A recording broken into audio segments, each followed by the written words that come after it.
Let's continue to follow through. Grasim will remain the name of the merged entity. That's the word coming in from Sushil Agarwal, the CEO of the company. CNBC TV 18 spoke to members of different verticals at the Aditya Birla Group, and they're convinced that this was the best time to unlock value. Listen in.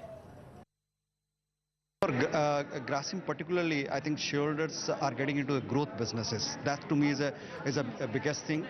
In the process, they're also getting a listed company shares of one of the fastest growing space, which is financial services.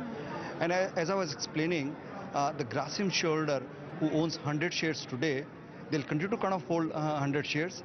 They'll also get 700 shares of financial services. To me, is a big benefit to the shareholders of the Grasim. What would be the name of the merged entity? Would there be a rebranding exercise that would be required?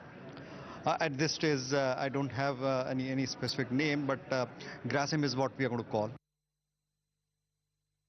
We're actually a fairly unique financial services business. We have a large number of businesses. We have 12 or 13 businesses underneath. And in each business, we've built scale. And I don't think there's another business like that really available in the market.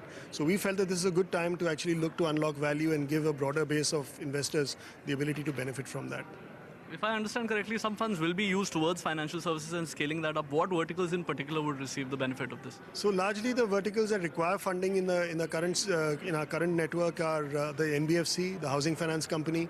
Both of these require funding, and our health insurance business. So these are the three verticals that you'll be looking to scale up. Yes. Okay, so and you said no listing plans for any of the separate verticals. Could that change in the time that the merger is complete, by the time next year happens? No, I don't think it's going to change in that time frame at all. You think the financial services inclusion is something that will do the magic for the Grasim shareholders? Definitely.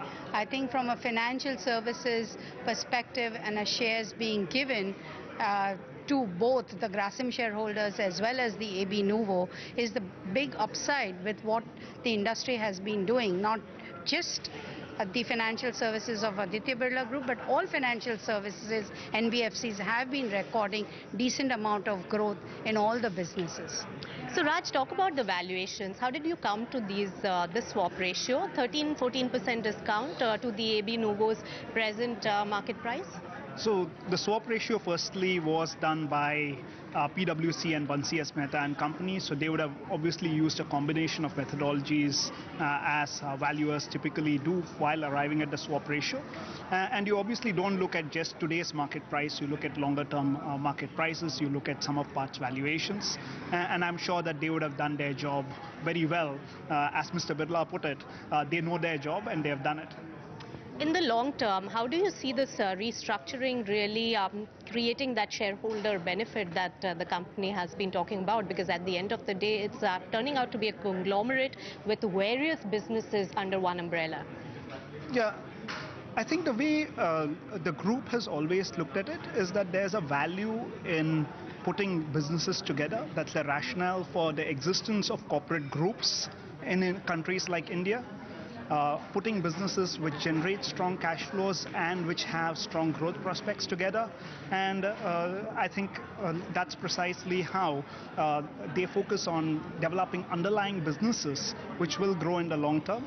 And that's what creates shareholder value in the long run.